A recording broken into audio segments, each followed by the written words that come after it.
Ever wondered why we yawn all day, but dream of changing the world in a major way? It's the Bored and Ambitious Show. Artillery officer, emperor, lawgiver, one Corsican outsider who conquered Europe and wrote the legal code that still governs half the world. Corsica, a rugged island in the Mediterranean, caught between empires. In 1769, the Republic of Genoa sells it to France. The Corsicans had fought for independence. They lost. 1 year after the French flag rises over Ajaccio, a boy is born into this conquered land. He enters the world not as a citizen of France, but as its subject. Napoleon Bonaparte speaks Italian at home. Corsican dialect in the streets. French, that's the language of the occupiers. When his father secures him a scholarship to military school on the mainland, the 9-year-old arrives at Brienne as a foreigner. The aristocrat's sons mock his accent. They butcher his name. He retreats into books, mathematics, history, artillery manuals, maps of Corsica. He dreams not of French glory, but of driving France from his homeland. The boy who would become emperor of the French first imagined himself as its enemy. Years later, he would remember those cold nights at Brienne. In his youthful writings, the teenage Napoleon made a vow, "I will do your country all the harm I can."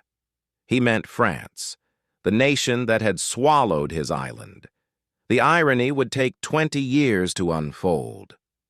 When that same outsider crowned himself master of Europe. July 1789. Paris explodes. The Bastille falls, and with it 7 centuries of aristocratic certainty. Across France, noble officers flee for their lives or meet the guillotine's blade. The army hemorrhages leadership overnight. But in this chaos, a 20-year-old Corsican lieutenant sees something others miss: opportunity. While the old world burns, Napoleon Bonaparte calculates trajectories and waits.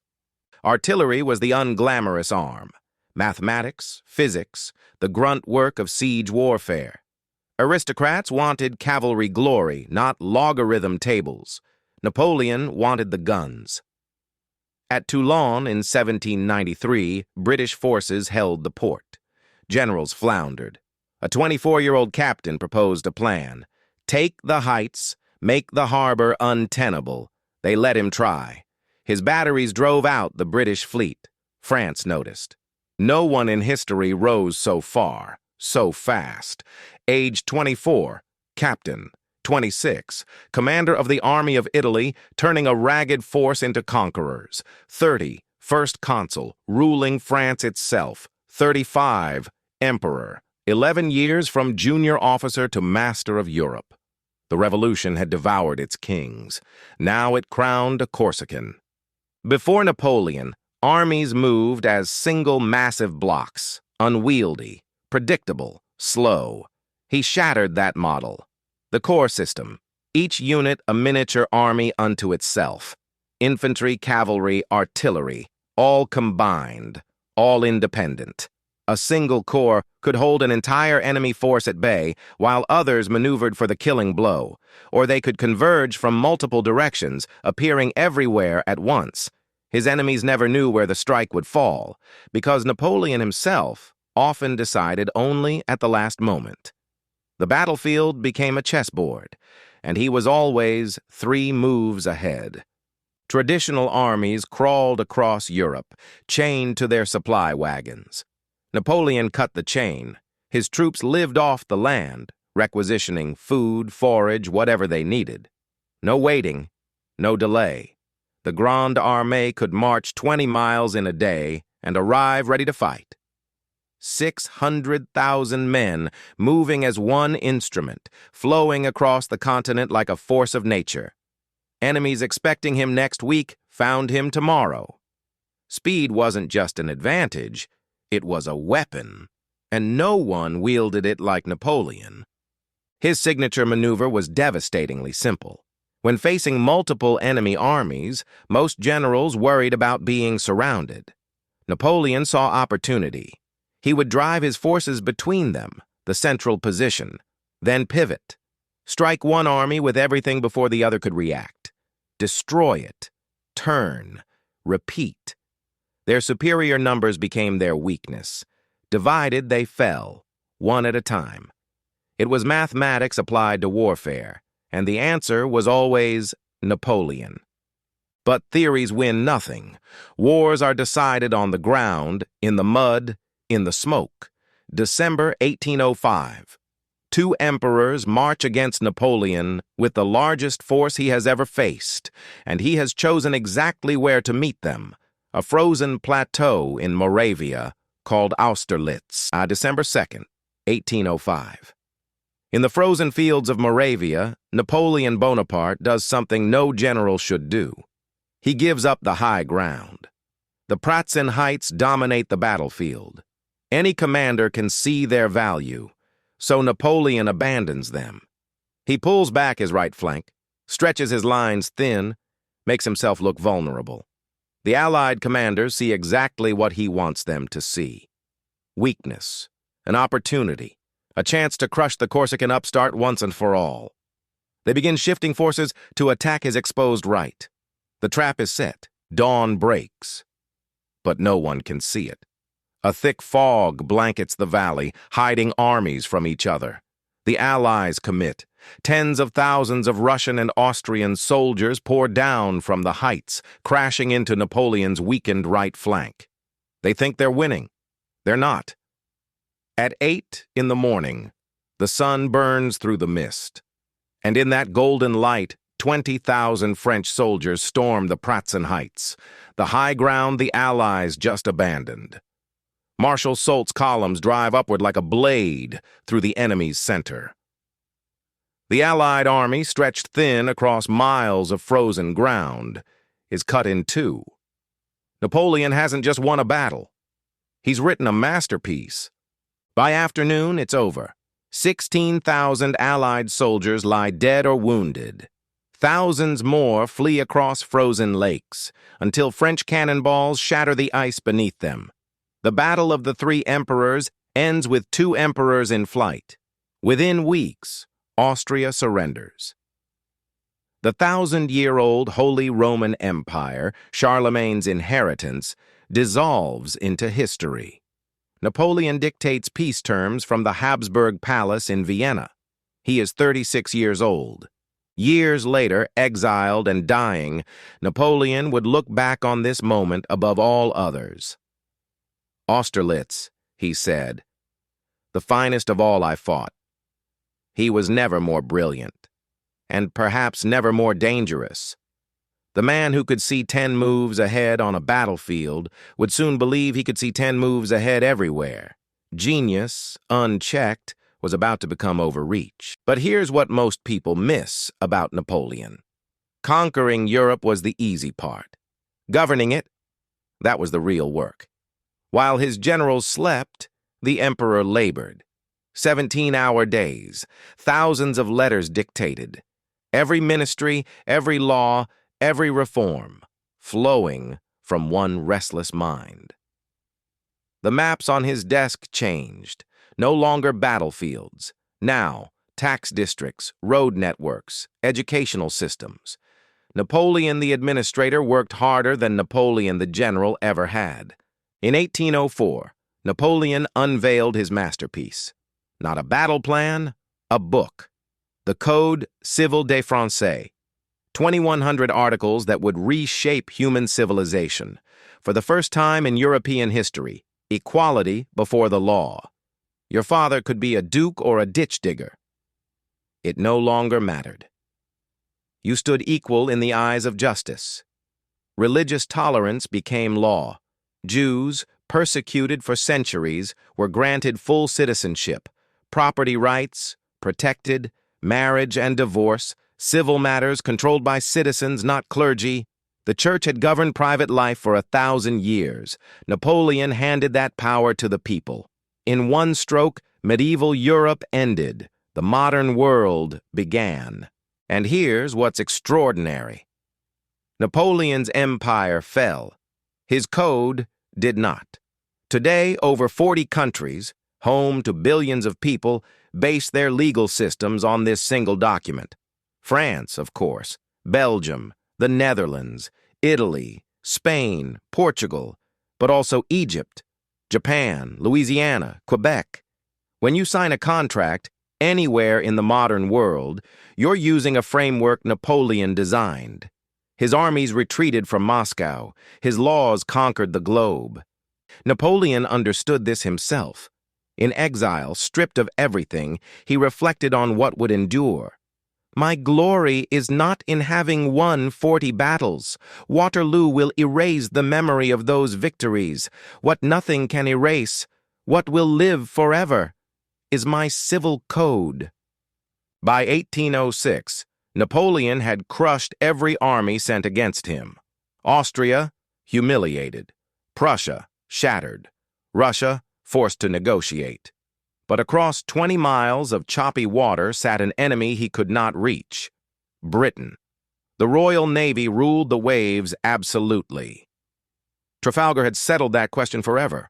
Napoleon's invasion barges rotted in their harbors. He could not destroy Britain, so he would strangle it instead.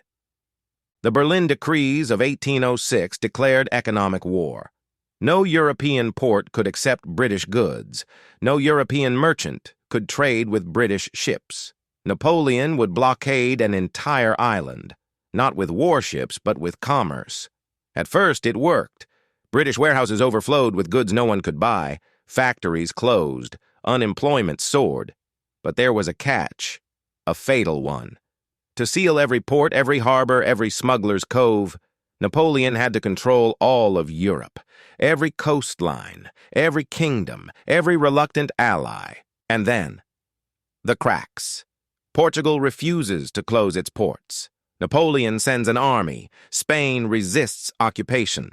Guerrilla war erupts, endless, bleeding, unwinnable. Russia, his ally, quietly reopens trade with Britain. Napoleon cannot allow it. Each defection demands another war. Each war stretches his armies thinner. The system meant to defeat his enemies now forces him to fight them all. June 1812. 600,000 men crossed the Niemen River into Russia. It is the largest army Europe has ever seen. Soldiers from France, Italy, Poland, Prussia, Austria, a nation on the march. Napoleon expects what he always delivers: a swift, decisive battle, a shattered enemy, terms dictated from a conquered capital. He has never lost a war. Russia, he believes, will take 6 weeks. But the Russians do something Napoleon has never encountered.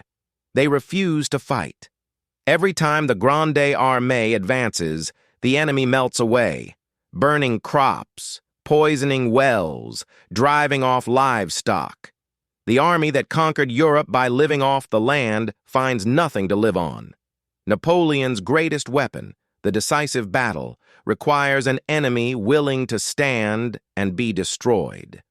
The Russians simply leave, and the French march deeper into emptiness, supply lines stretching thin, horses dying by the thousands. September 14th. Napoleon enters Moscow, the great prize, the heart of Russia. But the streets are silent. The city is empty. No surrender, no delegation bearing keys.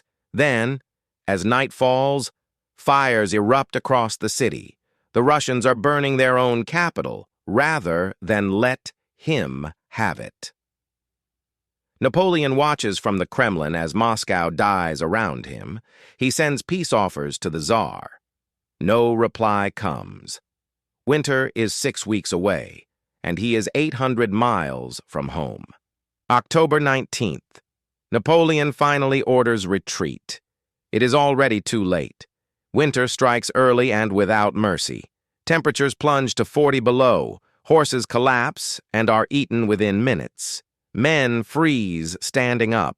The wounded are left where they fall. Cossack raiders circle like wolves, picking off stragglers.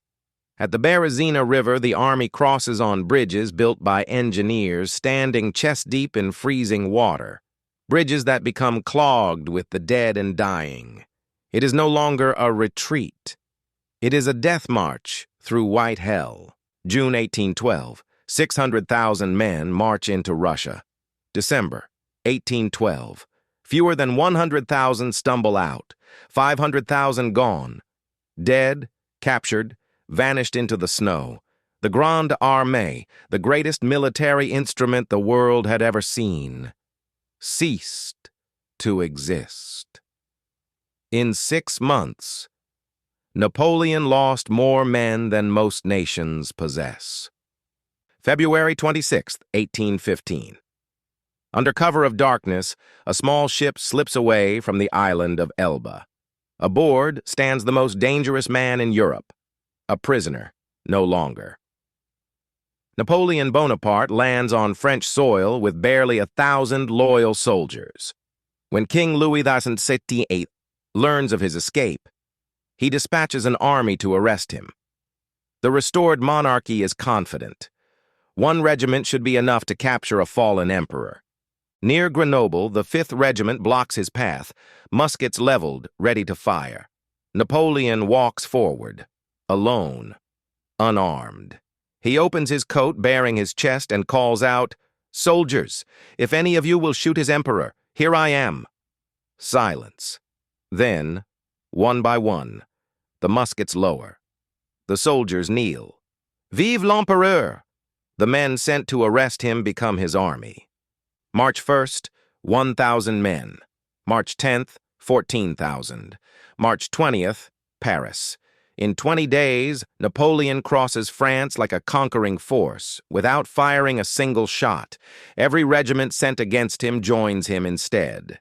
King Louis XVIII flees in the night, his throne abandoned. The 100 days have begun.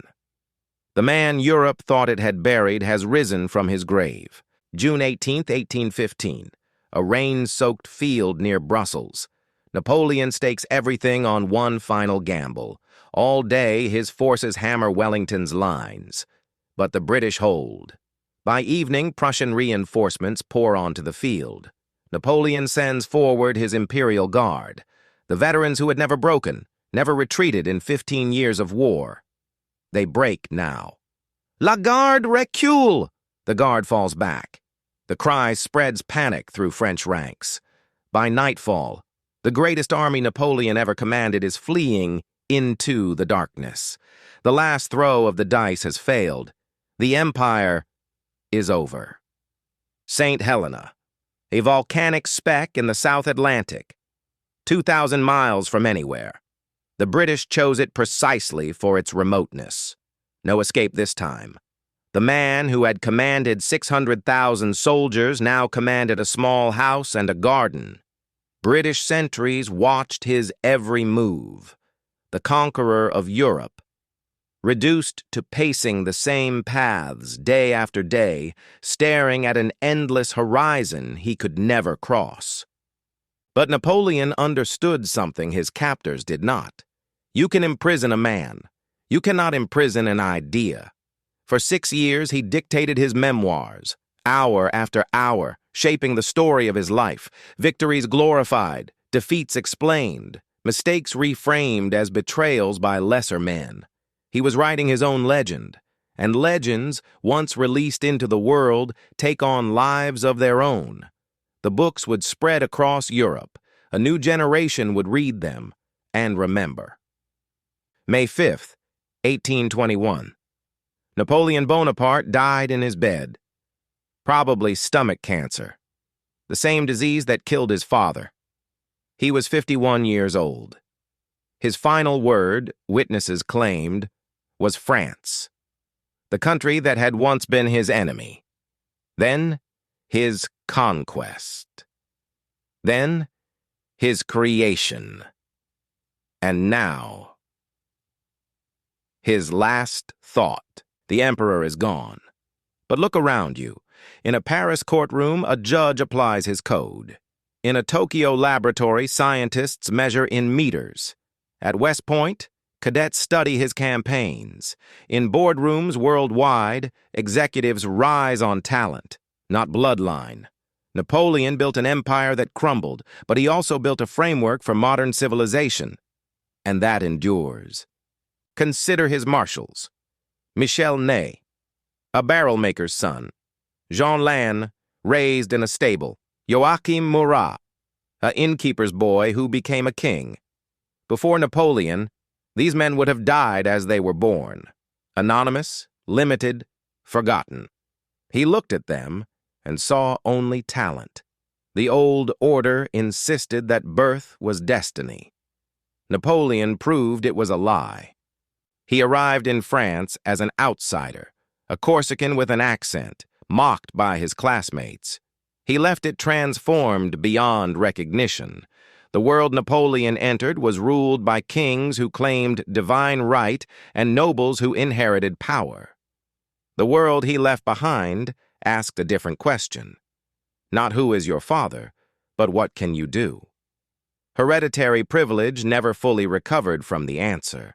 A Corsican who spoke French with an accent, a scholarship boy surrounded by aristocrats, an artillery officer when cavalry was glory. He mastered every disadvantage, and when they asked what he believed in, he had an answer. The revolution is over. I am the revolution. One lifetime. Permanent transformation. The code he wrote still governs how billions live today.